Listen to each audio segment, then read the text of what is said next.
Iglesia Católica porque sabemos que la Iglesia Católica va detrás de la plata. Así me jugó en la mala, hermano. Yo hago una pregunta, Miguel.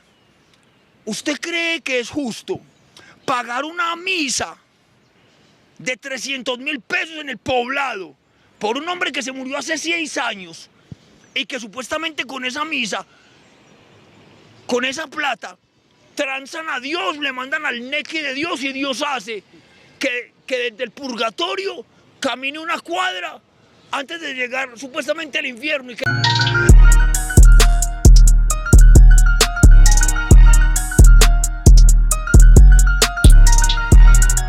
Dios te bendiga y que Dios te guarde de una manera especial. Quien habla con ustedes, su hermano Yeser Nancova, y este gran ministerio que nació primeramente en el corazón de Dios, embajadores del reino.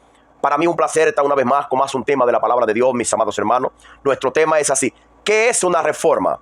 Sí, amado, ¿qué es una reforma? Yo te voy a explicar aquí. Amados hermanos, si es tu primera vez en el canal, no olviden de suscribirse, de darle me gusta y activar la campanita de notificaciones para más contenido como esto. Escuche algo. Cuando hablamos de reforma, hablamos de que algo está formado, una casa está formada. Cuando una casa está formada y pasa el tiempo, la persona que va a reformar la casa la va a reformar porque ya la casa está anticuada. Ya la casa tiene gotera, ya la casa tiene buraco, tiene hueco en las paredes. Entonces necesita reformar. Si el techo está con buraco, con hueco, y él trata de pegar un tirro arriba del techo, él no está reformando. Él está reparando. Entonces, una reforma quiere decir que si el techo está con gotera, está lloviendo más adentro que afuera, la persona que va a reformar tiene que quitar todo el telado, todo el techo, tiene que quitarlo y colocar un techo nuevo. ¿Se entiende? Haciendo esto, entonces él hizo una reforma en el techo.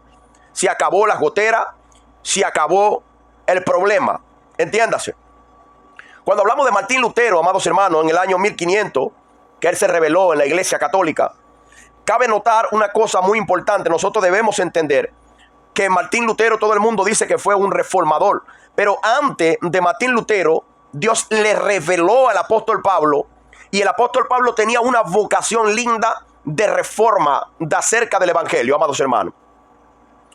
Y quiero que ustedes lean conmigo el libro de Hebreos, capítulo 9, versículo 9 en adelante.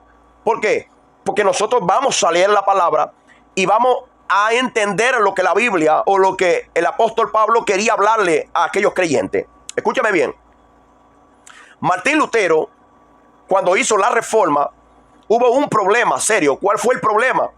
Que las personas que eran protestantes, que todo el mundo dice Martín Lutero con sus 95 tesis, donde hizo una reforma, pero vemos que hoy en día todos los que salieron protestando acerca de un evangelio, amado, siguieron haciendo lo mismo que hacía la Iglesia Católica, bautizando personas, ¿verdad?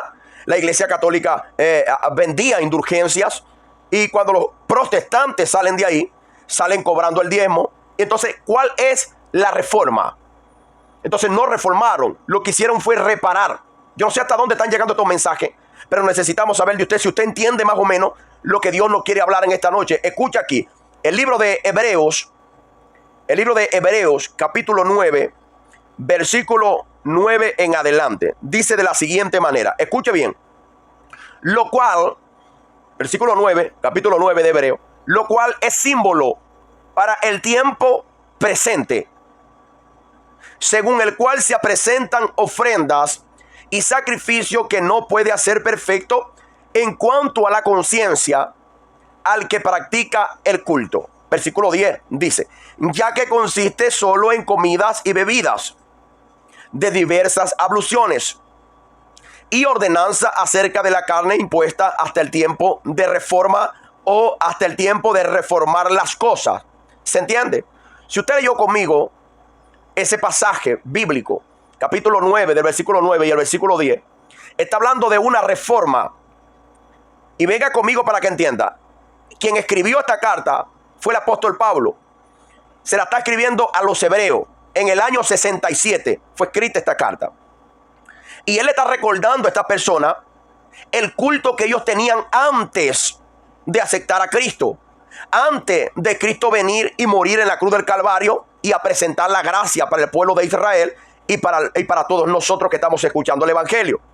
Porque se supone que si nosotros fuimos salvos por la gracia, nosotros todavía no deberíamos estar presentando culto, o culto como lo presentaban las personas en aquel tiempo, con abluciones, con comida, con sacrificio. Tenemos que tener mucho cuidado, porque esto eran ordenanzas, y el escritor en el año 67 dice que esto era solamente un símbolo, porque Cristo es el cumplimiento de la ley.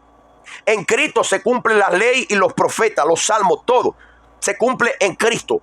Por eso es que Cristo es el fin de la ley, no la continuidad de la ley. Porque hay muchas personas hoy en día que quieren implantar la ley, amado, o algunas cosas de la ley. Amado, no podemos, porque era solamente un símbolo.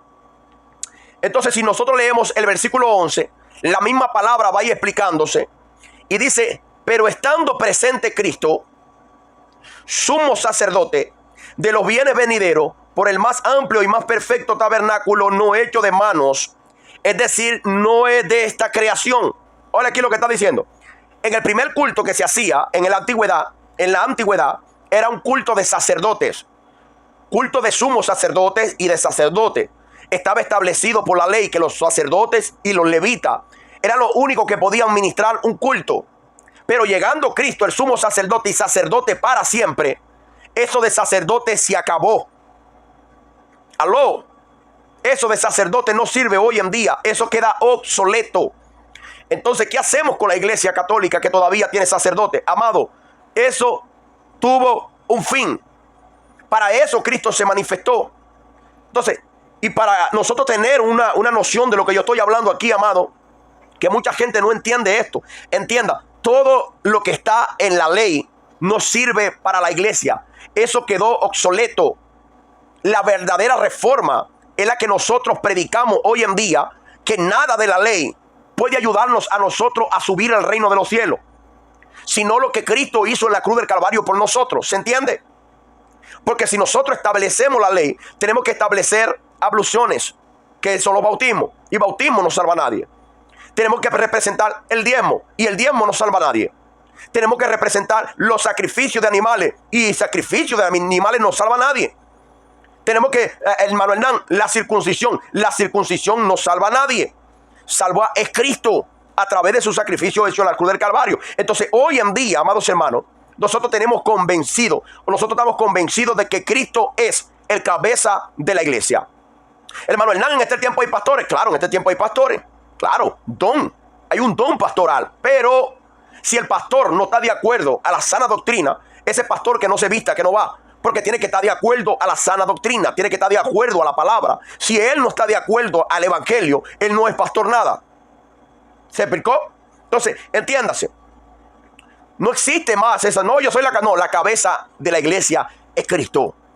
Y Cristo, amados hermanos, dice así, versículo 12: y no por sangre de machos cabríos, ni de becerros, sino por su propia sangre entró una vez para siempre en el lugar santísimo, habiendo obtenido eterna redención. Versículo 13: porque si la sangre de toro y de los machos cabríos y la ceniza de la becerra rociada sobre los inmundos santifican para la purificación de la carne, cuánto más, escuche, cuánto más la sangre de Cristo, el cual mediante el Espíritu eterno se ofreció a sí mismo sin mancha a Dios, limpiará vuestra conciencia de obras muertas para que sirváis al Dios vivo. Note, el escritor le está hablando a los hebreos. Repita conmigo allá desde su casa: hebreos, personas que no eran gentílicas, personas que no eran de otras naciones, eran judíos, hebreos, israelitas. ¿Por qué que él le está diciendo todas estas cosas, amados hermanos? Porque seguían en la misma situación. Ahora, si Cristo muere en la cruz del Calvario, si Cristo entrega su sangre por los judíos y por la humanidad, ¿cómo es posible que sigan en los mismos sacrificios? Es por eso que Cristo le dio una palabra a los discípulos, y quiero que la lean conmigo porque es muy importante, amados hermanos.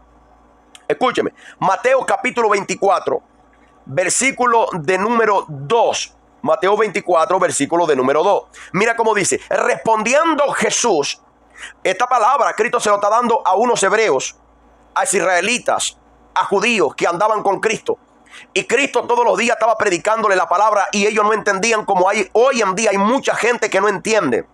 Pero la gente que entendemos la palabra de Dios, que se nos fue revelada, la palabra de Dios, nuestros ojos que fueron iluminados por la palabra de Dios, tenemos que mostrarle las verdades a otras personas. Porque si nosotros conocemos la verdad y callamos, nosotros también somos culpables.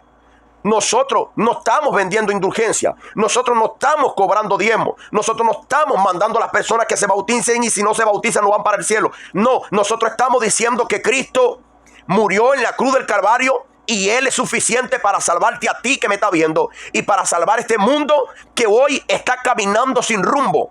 Ese Cristo maravilloso. Entiéndase. Cristo está con los judíos que estaban con Cristo, los discípulos. Y en una oportunidad ellos están en el templo. Y cuando salen del templo, los discípulos le dicen así. Cuando Jesús salió del templo y se iba, se acercaron sus discípulos para mostrarle los edificios del templo. Para mostrarle, ¿qué? Los edificios del templo. Porque la base de la religión judaica era el templo. Cuando ellos entraban en el templo, entraban en una majestad.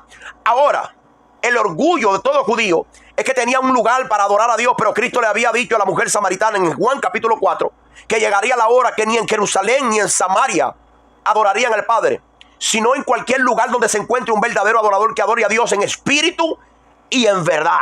Entiéndase. Los discípulos le preguntan, Señor, se acercaron los discípulos para mostrarle el templo. Imagínense los discípulos diciendo, Señor, mira qué lindo el templo.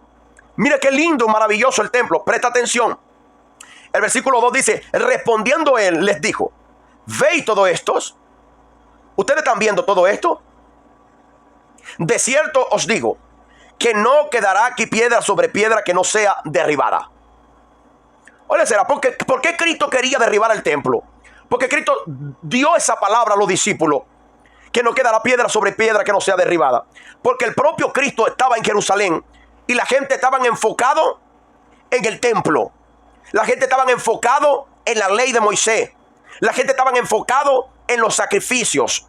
La gente estaba enfocada en los diezmos y ofrendas. La gente estaba enfocada en los bautismos y estaban enfocados en los ayunos. Estaban enfocados en mostrarse a Dios como justo, y Cristo estaba ahí para libertar a ellos del pecado y de la muerte. Y ellos no atentaban para Cristo. Entonces dice Cristo, no quedará aquí piedra sobre piedra que no sea derribada. ¿Sabe? Yo me quiero parar un momento. Hoy en día, hay tanta gente hoy en día que congrega en un lugar, amado, y lo llama de iglesia, que congrega en un lugar y lo llama de templo. Amado, eso no existe. Es el lugar donde nos reunimos para orar o para dar cultos a Dios. Es un lugar donde nos reunimos como iglesia para dar culto al Dios vivo. Eso no es una iglesia, eso no es un templo.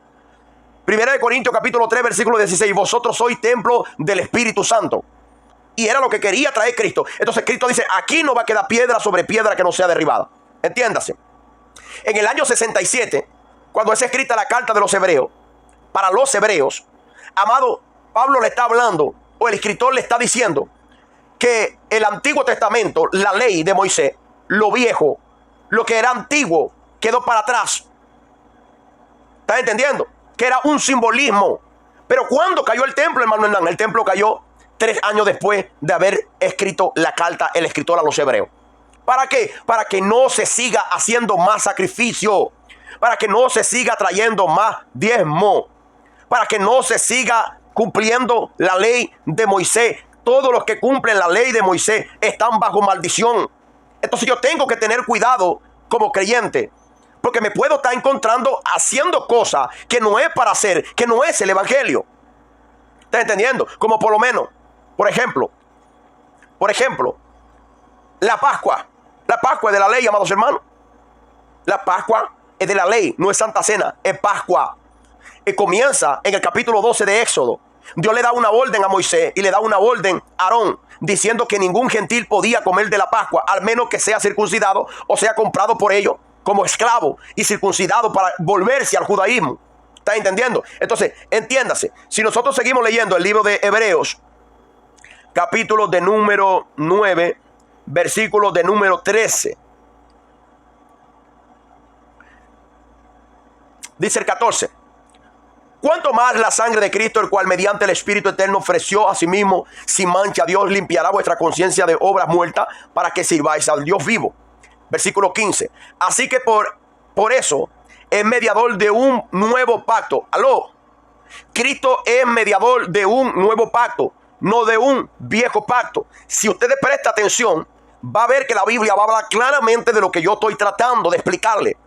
Así que por eso es un mediador de un nuevo pacto, nuevo. Si hay uno nuevo, porque hay uno viejo. Para que